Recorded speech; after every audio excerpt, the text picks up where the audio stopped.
Got it.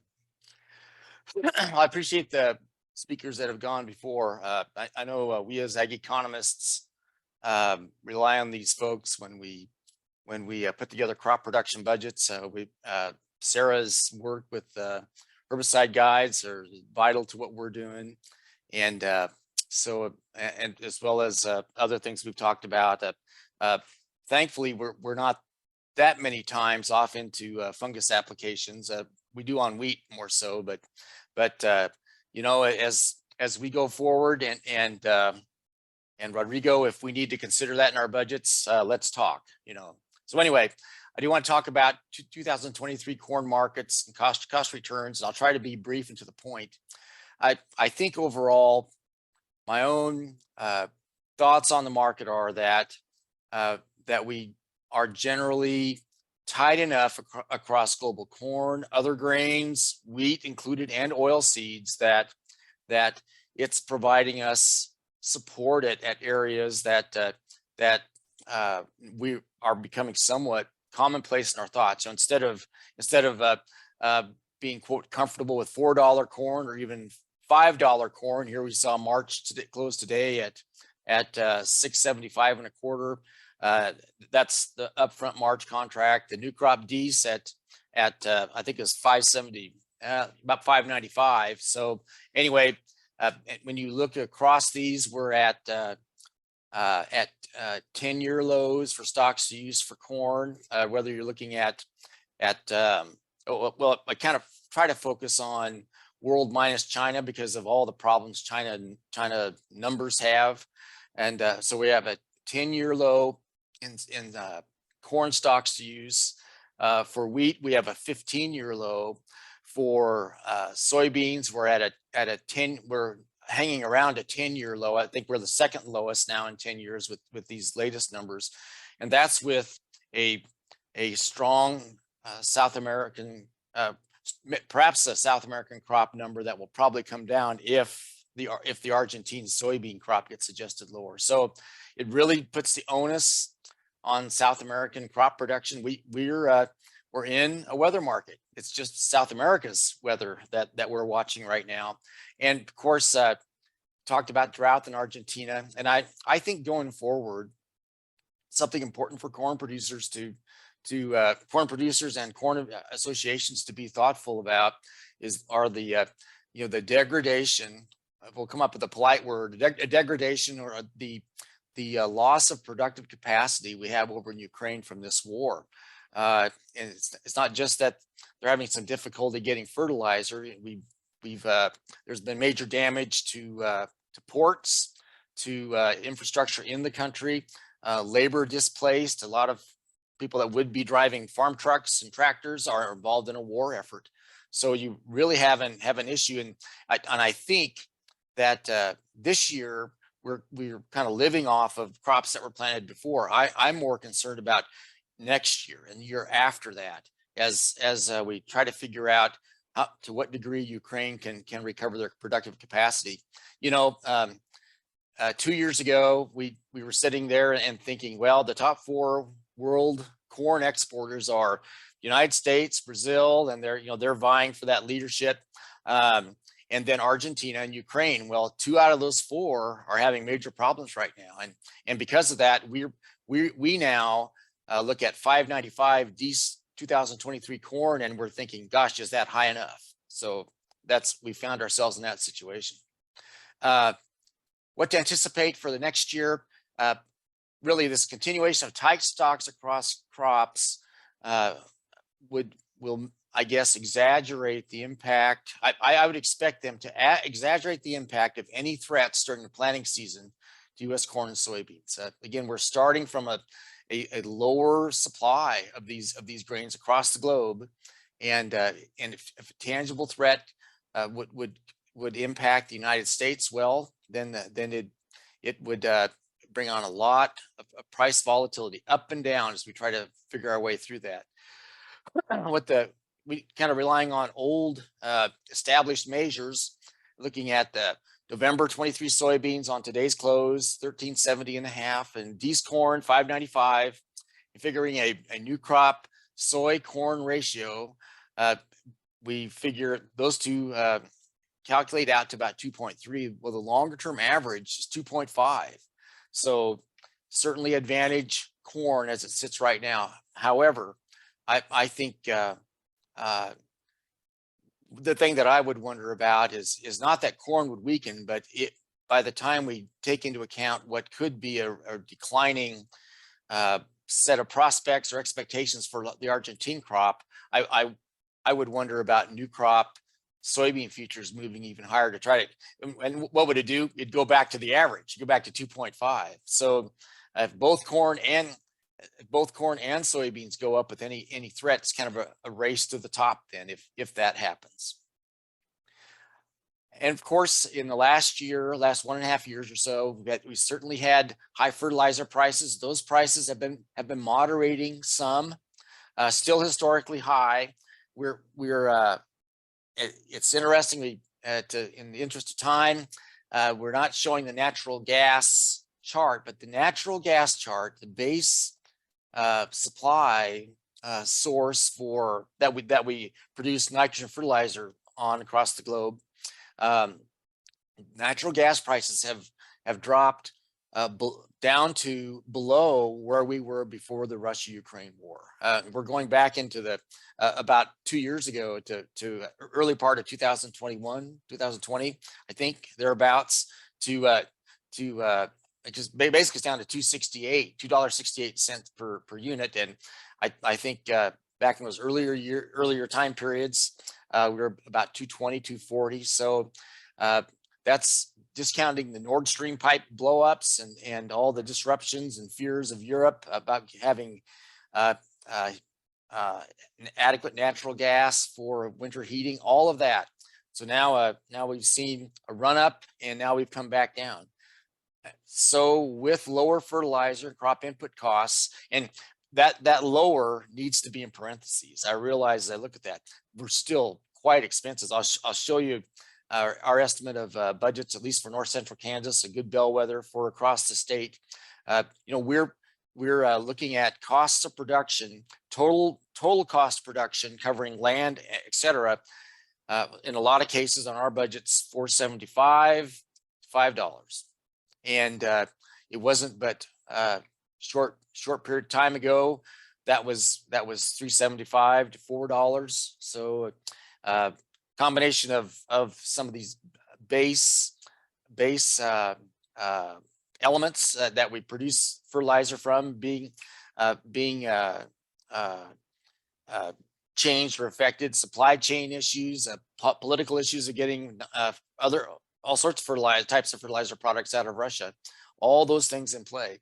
And the USDA did come out, first shot across the bow, and projected 92 million acres of corn. This was in November as a planting amount in the United States in 2023. So that would be up about 3.4 million acres from 2022. However, still not as high as we were in 2021, and 1.3 million acres above 2020. So it's not as if we've decided to plant 96 or 98 million acres of corn. We're moving within the recent.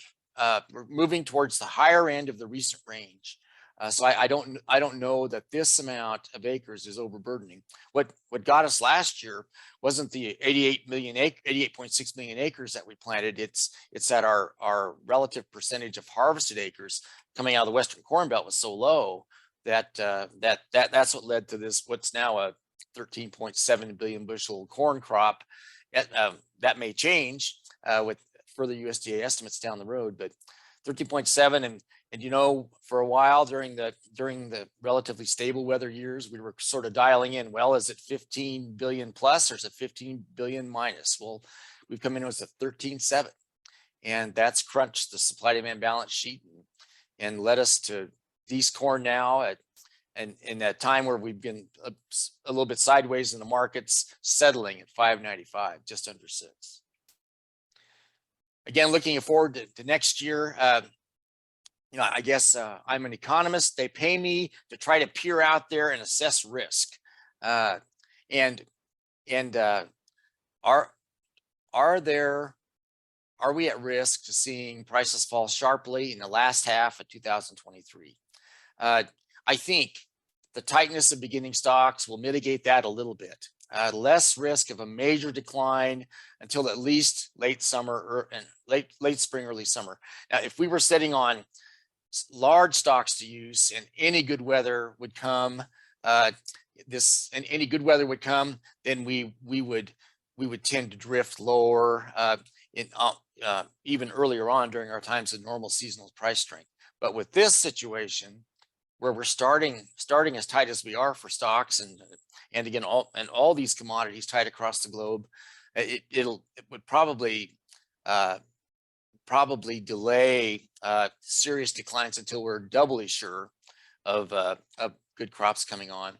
And then, but once we if we do start to see a good crop come on this year, and we don't have Chip Redman on the meeting here tonight, but in general, as Chip has talked, our climatologist in the state of Kansas, KSU, there's an increasing likelihood of the La Nina weather pattern moderating. I guess that's a safe word to use, and more of a neutral situation coming on. So at least a better outlook to some degree in our part of the world for moisture. So, but if we do get that moisture and we start to look like a 14.8, 15 billion bushel corn crop, ending stocks after recovery of usage end up closer to 1.6, 1.7, 1.8, heading towards 2 billion bushels, then you do have some risk of the market starting to discount the possibility of a short crop. And if in summer 2023, U.S. and foreign crop prospects are okay to good, I'm not saying outstanding, just okay to good, i.e. we don't have to worry about it as much anymore, then grain markets are vulnerable to sliding lower into fall 2023. So you're saying, okay, Mr. Economist, you've said that. Well, by how much? Well, I think the markets are kind of tipping their hand a little bit. You see that the lead futures now 675 and a quarter. These were on today's close, and with not knowing anything about anything planted in the United States, all manner of uncertainty, we've already have the expectation of about 80 cents lower.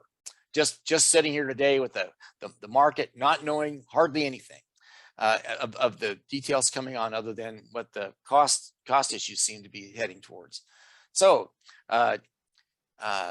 75, 80 cents is as that would translate to cash prices, that's significant for farmers' balance sheet. But already the market is thinking in terms of something better coming this year. And note, there's no positive carry in that market. As you go, if you can see my pointer, my mouse pointer, 675, 670 in March, lead contract down to May, 673. It's declining. To decline from July to September, that's pretty common, but to decline from March to May to July would, under normal circumstances, we'd say that's a market that wants your grain, wants it now out of storage, not paying you to store, bring it. And we're not seeing that really. And more of a normal pattern might be what you'd see after DC. You hit it March 24, May 24. Yeah, a little bit of carry to help encourage storage. In fact, that they have a little bit of carry showing up, positive carry, is indicating that they are thinking we're gonna. Right now, their money is saying there's an expectation of rebuilding stocks and a little bit of a storage function happening after this fall harvest. Do want to take a look at let's see here. Recent futures movements. This would be for the March contract to kind of give you an idea of just what we endured this last year and what caused it. So largely because of the Russia-Ukraine conflict, we had a global food fear-based driven run up in prices to a high of 768.5 on May 16th. And then by the time we decided to stop worrying about that, and I would say it seems reports were that that investors' money, speculative investors' money, came into the corn market, helped to run that high up. Again, this was a food crisis. Ukraine, Russia, major players. Ukraine, third, fourth highest wheat, corn exporter in the world, in the middle of a war with Russia.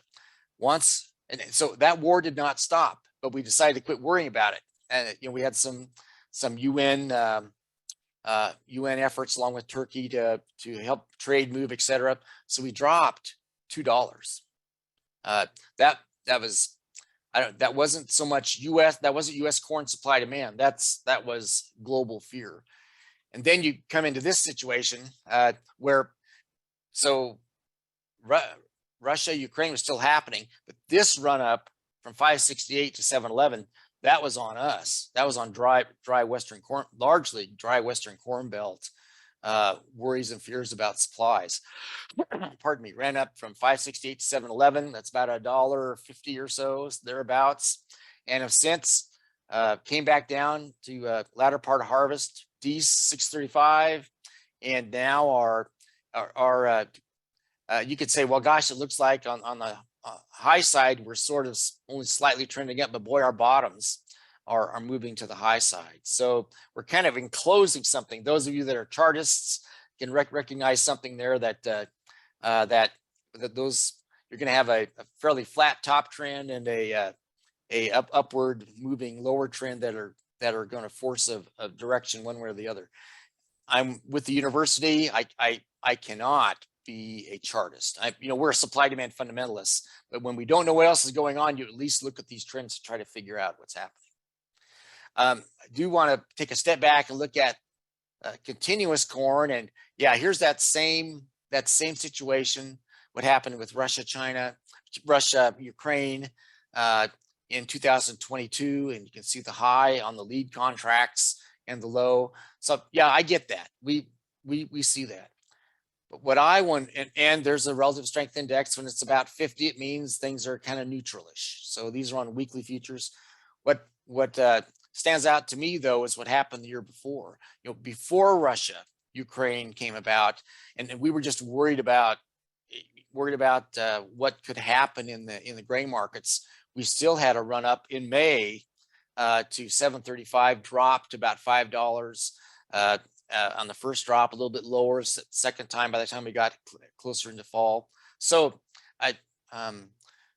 these are volatile markets, and January, February, both of those years, pretty docile, waiting for something to happen. We got into seasonal moves, and volatility came. The timing of when we normally see volatility in Kansas cash corn, it isn't right now in February. It's actually probably the month where we tend to see the least amount of volatility. You see that 100.7% on the February spot for the corn seasonal price index we calculate out of AgEcon. And from February to March, we tend to move higher, tend to take on more risk. Into April, a lot more. May and June, actually our highest corn prices during the year have typically been over the last over 2 decades, starting to get higher in April, May, June the highest, still pretty high in July, but then if a crop problem doesn't come, then we tend to fall off into August. And I would say, and if you look at the last 5 years, that trend for May, June highs is even exacerbated beyond this. So we're in a situation where May and June has been when we've tended to express our most worry in the corn market, and both old crop pricing opportunities and because old crop and new crop tend to affect one another, new crop as well. And you can see that here, 5-year average versus what's happened in April, May, June. So here, April, again, in the red, the 5-year, a relatively lower percentage of the season average price in the fall, moving to the higher side in April, May, June, and then in July, and then falling off into August. It's got a couple more slides here, Josh. We can talk about it. But free futures, overall cash prices are a big story. But this last year we saw basis. local basis because of our drought situations, and down in Texas, Oklahoma, and Nebraska, Colorado, you name it. We're coming into this time frame, and these are elevator bids, not local feedlot or ethanol plant bids. Some of those these are higher, but just take a look at where we ended up on the red at the end of last year, and all the volatility and the strong basis levels in Colby. That on the left hand side, a positive number it would be relative. It would be cash being higher than futures. Colby at the height of concerns got to $1.50 over, receded to about $1, about 75, 70 over now. Garden City, the leader has been the leader in the state. That $1.50 in Colby was about $1.80 in Garden City, and still strong basis, $1 plus in the Garden City area. You look at Salina to represent North Central, still pretty strong. Again, strongest it's been in several years. Hutchinson, similar pattern. Topeka, also strong. Columbus, also strong. So I think it's a fair question. We have no doubt people from across the state, and I hope these locations are somewhat representative. And admittedly, I'm picking places that tend to have the highest prices. There'd be some other elevators that for whatever reason may not be as strong a basis. But I wonder about how our basis situation will work out when we get into the last part of this market year before we have a new crop come, and heaven forbid if we have dry conditions and see some short supplies coming again.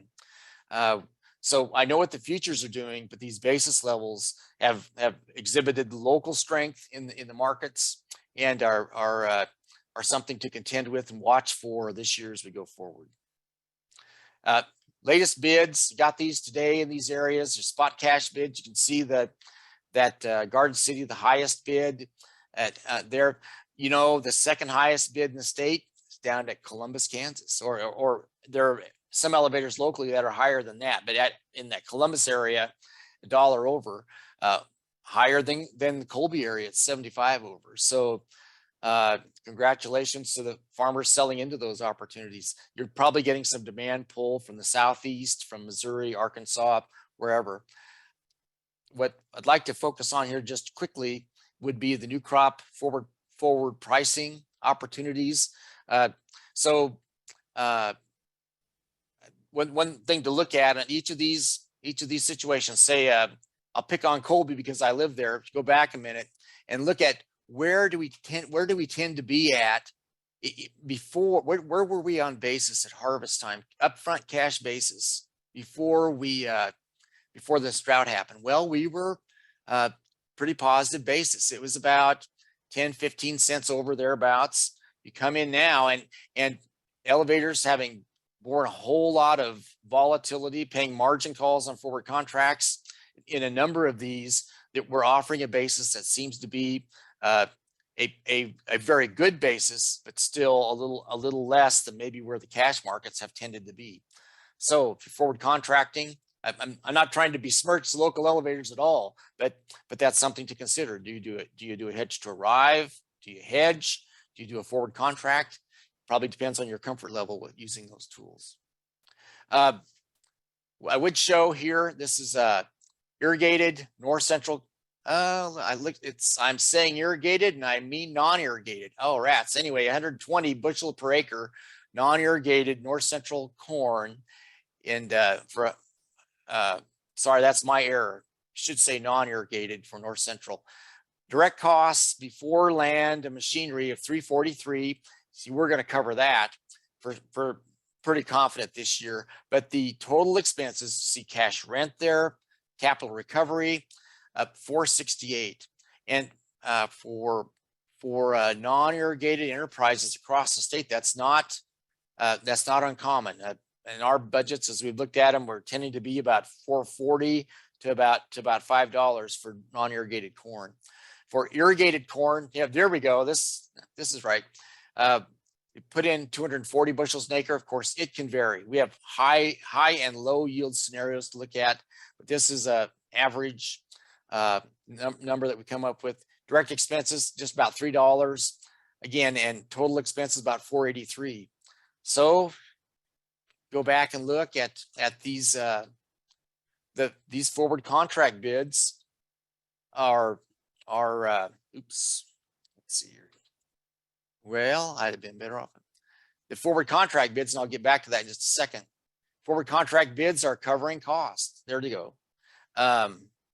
So if something from $4.50 to $5 is where we're at, then on cost of production, then there's that. And every farmer listening to this probably says that's great. I want to make sure I get the 240 or the 120. So and yes, that is reality. Crop insurance helps, but therein lies the risk on these forward pricing tools. Okay, so kind of finishing up, USDA reports often a driver of grain market volatility. In our algorithm trading world, we live on information, and so what's sort of been information that has led corn prices to just be so of late? Well, exports struggling, but there's ethanol and there's livestock feeding and wet corn milling going on. We don't get good data on those other reports until we get World Ag Supply Demand estimates on these dates. And by the way, there's one coming up on Monday. Yeah, Monday, I believe. Probably the big ones to watch this year: prospective plantings and stocks reports coming out at the end of May and the end of June. Acreage will be big. Stocks will tell us a story on livestock feeding. So these are dates to, if you're doing old crop or new crop marketing, to watch. They're potential sources of major market volatility. And I guess I finish up with a comment on strong demand pull for feed grains that occurred this year in the Western Corn Belt, and come back at that point. How will we get through the summer? Will summer demand be, or do we have adequate supplies? We seem to be bought up now. Will we have adequate supplies to get through the summer? And if not, then I would think that would encourage basis, eventually impact futures. If what could happen is if the rest of the Corn Belt looks like they have moisture, which right now they do, and we're struggling out here in the West, futures may respond a little bit. The basis could respond a lot. So, but if there would be a short crop, and we're not anticipating that this year, but it's a short crop from either too little or too much moisture, then the volatility that we'd seen this year, it would just be exacerbated again off into the next. And there'd be a challenge for farmers, agribusinesses, and the whole bunch of us. Just want to show this quickly. When Argentina harvests their short corn and soybean crops is normally March or April to May and June. So there'll be a bit of a shortfall in the market. Normally, with what would normally be there for export, Argentina is going to be short in what they have to offer. So that's something for old crop grain, possibly new crop pricing to consider. And last thing I'll show here, the USDA came out with their early projection for corn production, et cetera, at about, and they end up with increasing stocks to about 12.1%, and prices dropping to 570. For me, thinking about 177 bushels an acre off the current 92 numbers, a regular harvest to plant, about 645 or so, still be the just under the 670. 670 is influenced by a lot of food fear in the world markets. 645 seems to be a better situation to project for me, and that's basically steady as you go, absent any other major maladies. Okay, Josh, with that, let's stop share and turn it back to you guys. See if we have any questions. Didn't see any questions there. I was wondering, Dan, looking at your basis charts there, do you kind of remember what those follow the same pattern as we saw, 10, 11 years ago with the last, drought cycle? I can, I would say that I need to look at that. I know on our ag manager website, we go back to like 97, 98. And I think it depends. When that drought in 2012 hit, the futures ran up, but because they recognized the drought affected the whole corn belt. In this situation, we had again some dry conditions in the corn belt, but we in a way we were almost feeling unrepresented in the corn market. So our basis made up for what didn't happen in the futures. So I can go back and look at that. No doubt, basis was strong, but as futures go sky high, it would seem local buyers at times will let the futures carry the load. But when futures are just so because they're paying attention to something else, then basis is what we come back with locally and express our demand pull with. Yeah. There was one question in the chat here. Do you have a spreadsheet to figure expenses and income for different scenarios? Or you'd recommend that? Well, we do have if we were talking about those crop budgets, yes, on our crop budgets off our ag manager website, if you look at crop costs, farm budgets, we have all these all those crop budgets that we had shown there. I would say, Josh, after going down to I proudly showed my 120 bushels down at Parsons and had about 3 guys come up to me and say, that doesn't fit us. So they were more like 100 to 110. And yeah, and I understand that. And there's some variation in the Southeast. I hope we were hitting the middle. So yeah, for sure, those numbers, there are Excel spreadsheets that are available through Ag Manager. A person can download that and come in and calculate your own budget numbers. Yep. That's good. I always download the big spreadsheet with all the crops and regions. So good. Yep. Thank you so much, Dan. It's always interesting things to keep in mind, and just how things have changed a little bit from when we had our first corn school the first couple of weeks of January. It kind of reminds us of the volatility there. So.